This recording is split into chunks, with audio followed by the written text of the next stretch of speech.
Hi, I'm Joel Emile, the creator of the Helping Hand Show.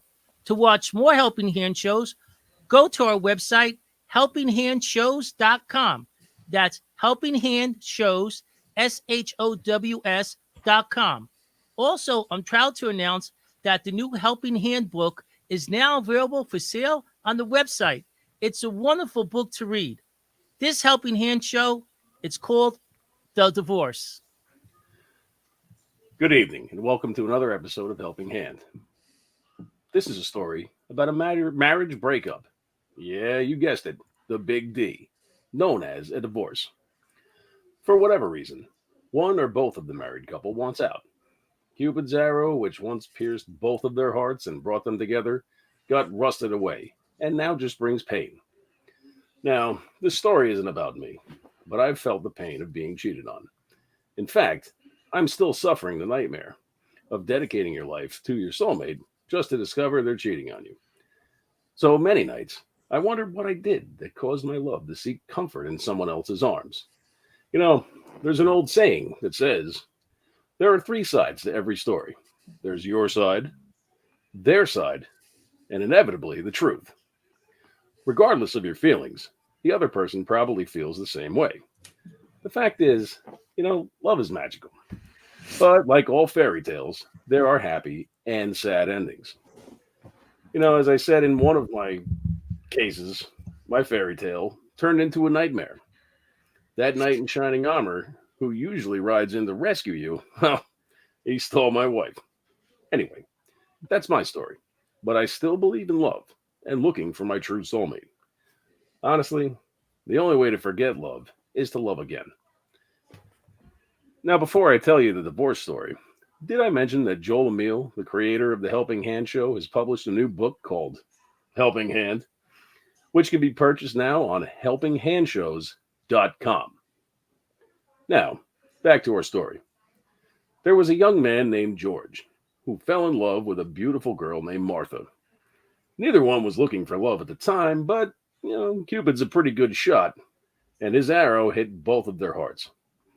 They dated like everyone else. Their weekends were filled with parties, movies, dinners, hanging out with family and friends. And when that special, magical day came, they both pledged their eternal love to one another and got married.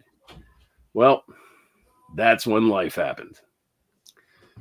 When these two lovebirds returned from their honeymoon, George's cousin Danny Perez and his wife Camilla picked them up at the airport and handed him a letter.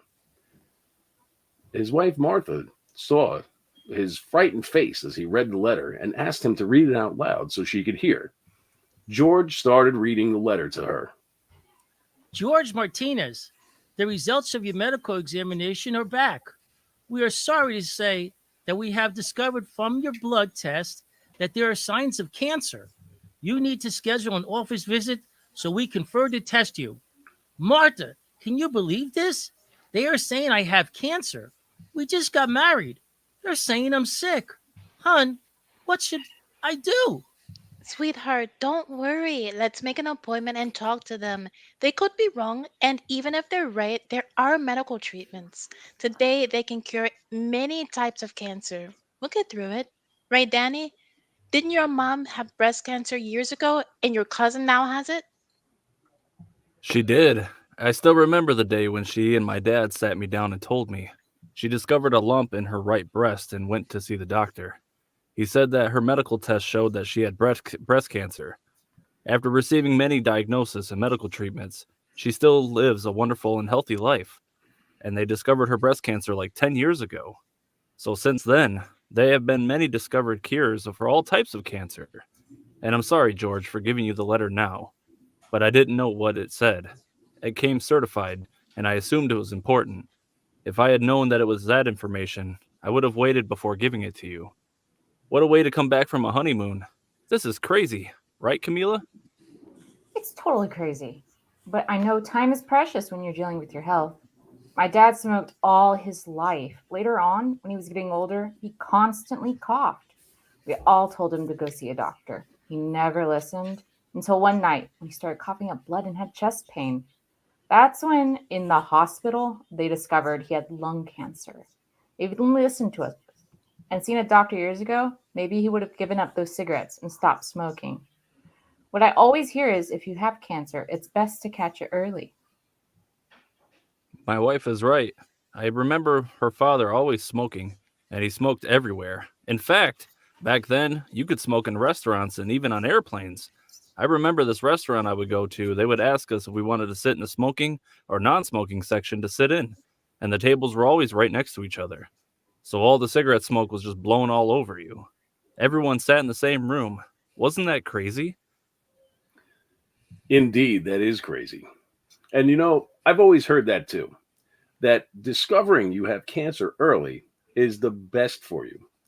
They say diagnosing cancer at its earliest stages often provides the best chance for a cure. Medical doctors will put you on the journey of getting treatments to help you. Major medical breakthroughs in cancer treatments have also increased your chances of surviving and continuing to live a long, healthy life. Now, having good, sound mental health is just as essential. There are support groups, counselors, and spiritual leaders out there that can help you express how you're feeling. Now, a lot of people just accept unexplained weight loss, fatigue, fevers, pain, and skin changes as normal life issues. I know I often can't deal with being sick and struggle to make it through the day, but this is why it's so important to tell your doctor as soon as possible if you notice anything that isn't normal for you. An illness won't go away just by ignoring it. And there's no shame in telling your family, friends, and loved ones either. Now, maybe an unpopular opinion, but the way I see it is that we're kind of like cars. Our cars are very important to us. Can you imagine living life without a car? You would lose all your freedom to travel. I mean, how would you get to work? Get groceries, visit people, or in my case, get a little fast food here and there. So, to protect our lifestyle, we take care of our cars. If you didn't take care of your car for an oil change, the engine would seize and you would be walking. And if your car started making noises and you didn't go to the mechanic to get it checked out, well, guess what? These things aren't going to fix themselves or go away. And one day, your car is not going to work. When that happens, you better have a good pair of sneakers and start walking. Well, that's just my opinion. So, anyway, back to our story. George and his wife, Martha, go to see his doctor, Adam Torres. Hi, Dr. Torres. I got your certified letter. It's pretty bad timing, being that I just got back from my honeymoon. I mean, this isn't the best wedding gift to give to someone. But just look at my wife, Martha. She was expecting a toaster or an air fryer from you.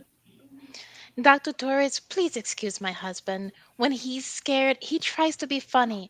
I know once you get his blood test results, you will have to tell him as soon as possible, especially if you find something.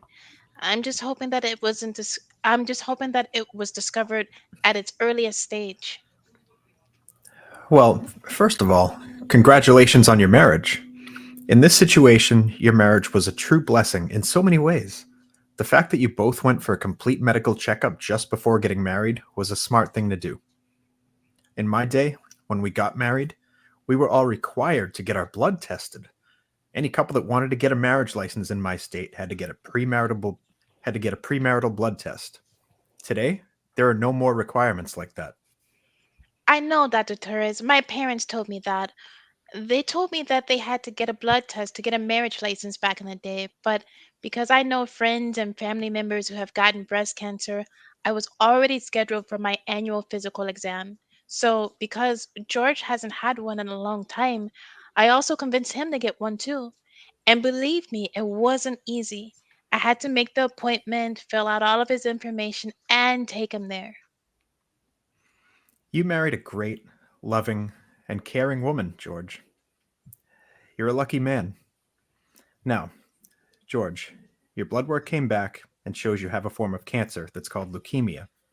This cancer of blood forming tissues affects your blood and affects your bone marrow in a way that will cause your body to lose its ability to fight off infections.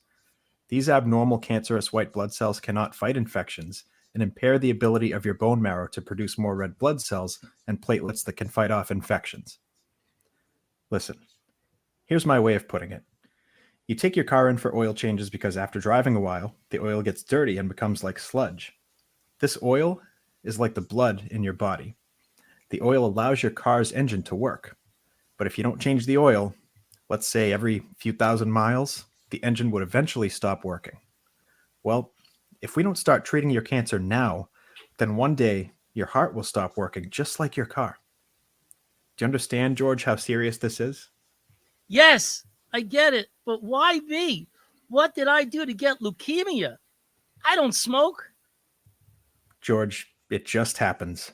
So far, all we know is that leukemia is thought to occur when some blood cells acquire changes or mutations in their genetic material or DNA. Here I go again, talking in medical terms. Let's just say that, just like your car, things change, things break down, or just don't work. Maybe some electrical wiring goes bad. Whatever happened, your body created these cancerous white blood cells, and we need to fix the problem. I understand, Dr. Torres. I would do whatever is needed to get healthy. I just got married, and I want to be around to enjoy it. Right, hon?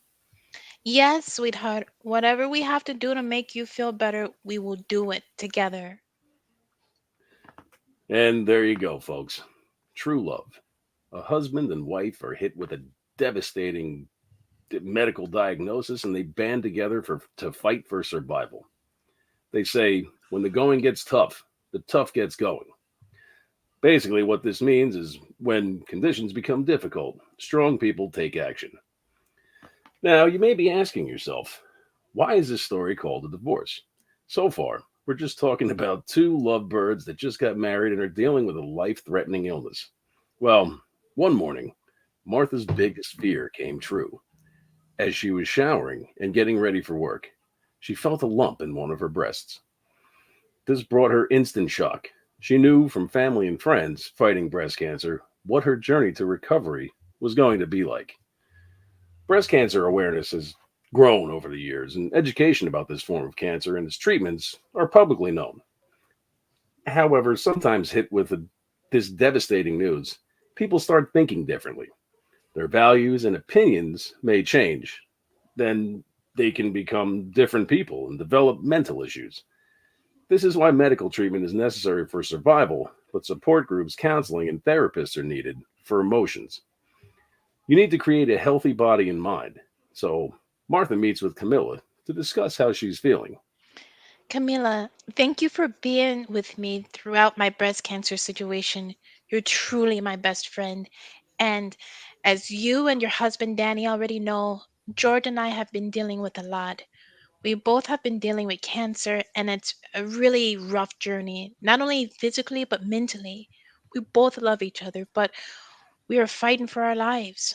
I love you, Camilla, so I need you to understand.